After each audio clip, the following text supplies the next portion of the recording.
Welcome, one and all, to the K.O.E. Nation for a very special, long-time Common Spirits review of Wild Turkey 101 Kentucky Straight Bourbon Whiskey. So, I am joined by the elated, the excited, the thirsty Tony G. Now, we did a Wild Turkey 101 versus Wild Turkey Rare Breed video. But we haven't done an actual review of just Wild Turkey. How has it taken us this long? I don't know. Honestly, when you said that we hadn't done this, I was a little... Even been opened a lot. Even halfway. Been opened a lot.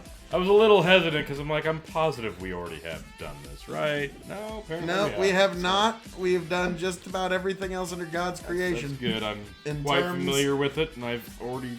We're getting pretty close to the round robin of reviewing everything from Turkey. We're getting pretty close. Let me just showcase this real quick. This is my bottle, and this is one I really like. This is by golly, this made an appearance in the 5 Bourbons You Need video I did. Did it not? In fact, I think it did. I think you should just drop a link to that right down there in the comments. Link in the description. There you go, because this is my daily bourbon drinker, folks. This is good. It's cheap. And those two things don't usually go hand in hand, so what more can you want? There's not a bad option out there from Wild Turkey. It's just the bee's knees. Wow. Is it really? Is it really with it? Is it hip? It's hip, cool, crazy, stupid, fresh, what all the funky. Cats are doing? It's not just the cats, but the dogs too. Oh wow! So, getting really heavy vanilla. Yeah, this has a very heavy vanilla. Absolutely. Not much caramel. Not much oak. There's a cinnamon element to it, but it's not like sweet cinnamon. Not cinnamon and sugar. Just cinnamon. Just like baking cinnamon without the sugar. It's like if you took the baking cinnamon and mixed it with vanilla extract. And some spice. Because it's spicy. Oh, so good. I knew a chick named Cinnamon once. She swore she wasn't a stripper.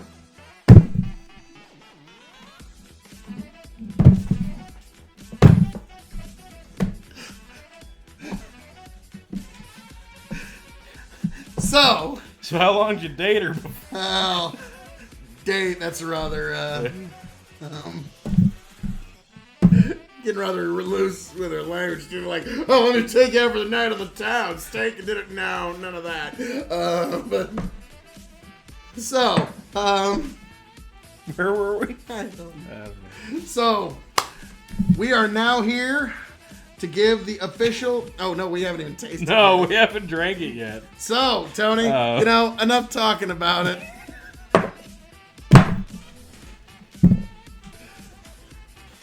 Boy, I can't wait to see what it tastes like. All right. Yeah, here we go. Well, all right. Without further... Let's drink it. All right. Without further ado, T, let's see how it tastes. I bet it'll be good. Yes.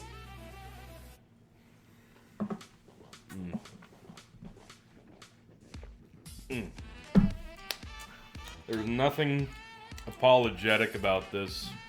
It hits you right in the mouth from the get-go, and you just kind of ride it out the whole way through. And I really appreciate that, because with an affordable daily drinker, specifically a bourbon, you want to know what you're getting. And this is one that it's familiar. You know what it is every time you pour it in your glass, and it never disappoints. Yeah, there's a little bit of that vanilla.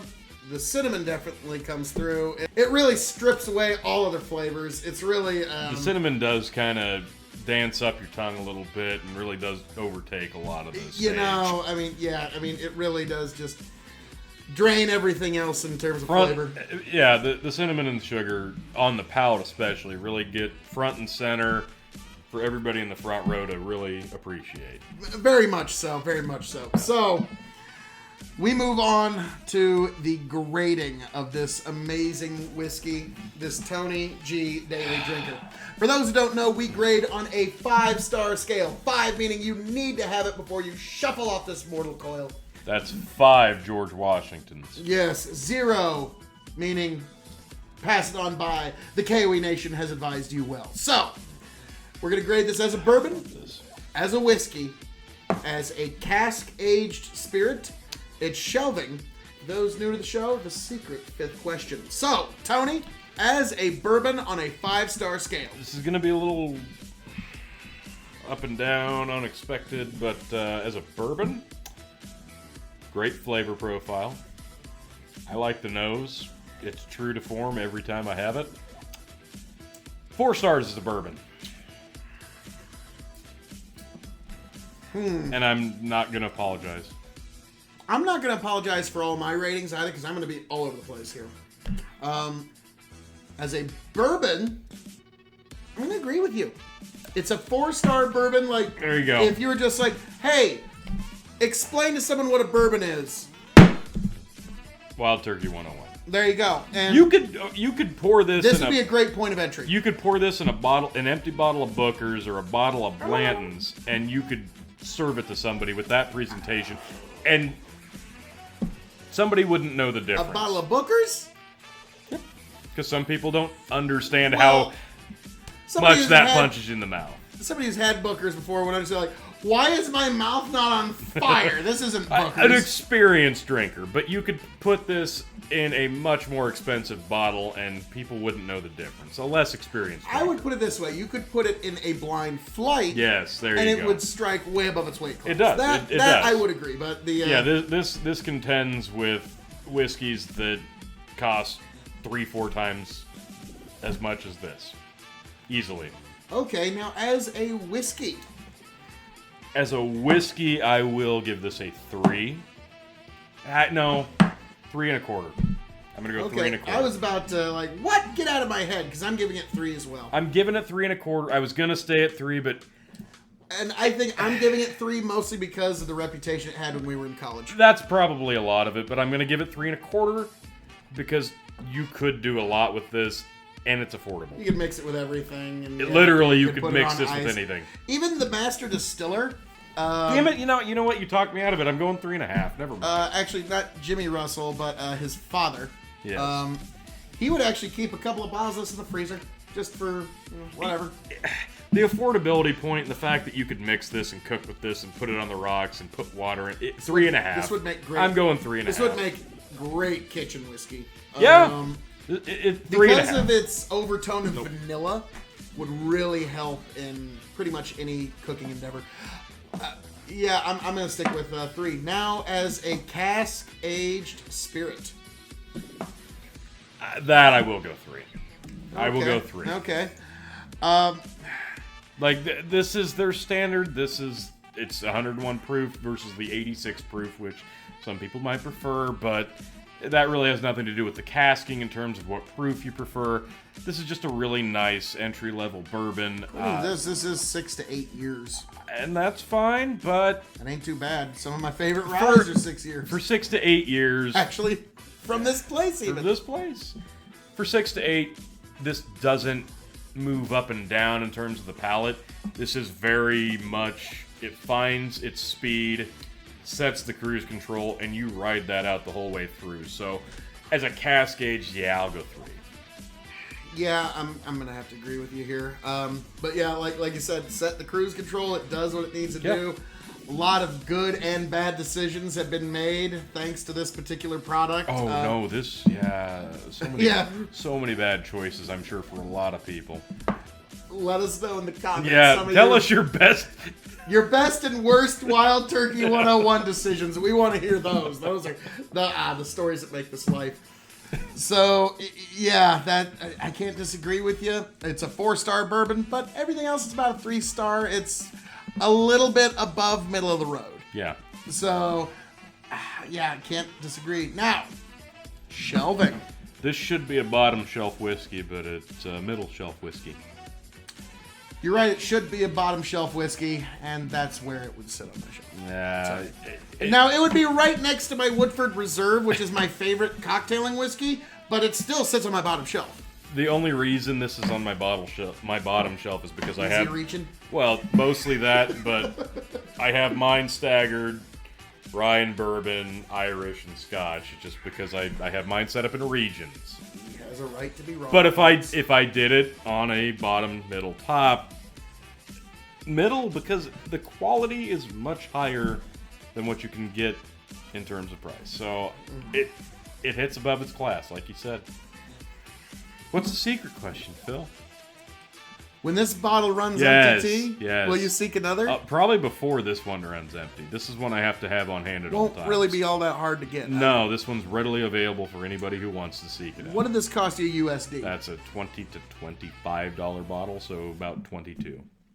I also like having that noted. What did this cost you USD? So when people watch this like 5 years from now, it's like, wow, they were giving them away back then. This is one that I could see becoming, if they weren't so accustomed to mass producing it, this is probably one that yeah, it would have been one of those allocated people yeah. would be hunting for this like Blanton's and everything else, but they've got the warehouse space now to really produce. And hey, I'm glad they did.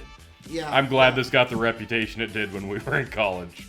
Yep, because there's plenty around for us. Like, there's sometimes that people even just pass by, like a Wild Turkey Rare Breed and Kentucky Spirit, which, oh my God, is amazing. I mean, no, don't buy the Kentucky Spirit. Let us buy all the Kentucky Spirit we want first, and then go out and get yourself some. Get yourself some of the 86 proof. That's what you need to get. Even that's not too bad. But yeah, so. Tony, anything else you'd like to say to the folks? No, this is just an amazing, affordable, available daily drinking bourbon that if you're getting into whiskey, and if you don't like the 101 proof, like Phil said, get the 86, the standard proof. It's good too. I like it a little bit hotter. Whatever you like. I think most people just have bad decision posts for the 86 proof. Like, oh man, I was 22 in college and the 86 proof. Oh boy.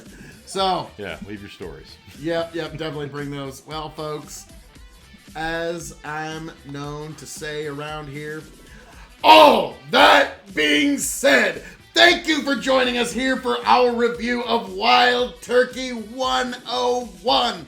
I am the devilishly handsome outlaw himself, your king of extreme, the tyrant of turkey, the baron of bourbon, and one damn handsome man, if I do say so myself, signing off and handing it off to my indomitable broadcast partner, the one, the only, Tony G. Like, share, subscribe. Thanks for coming.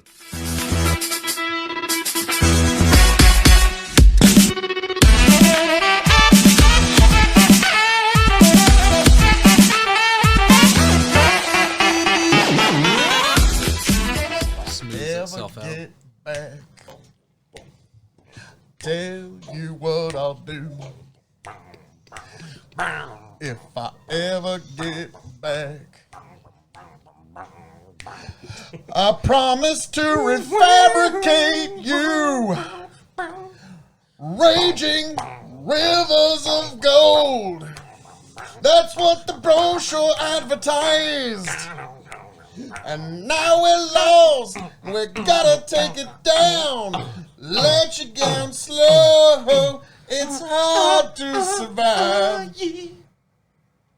Nice. El Dorado. Oh, Lord. Well, let's see how that one went. Yeah. See.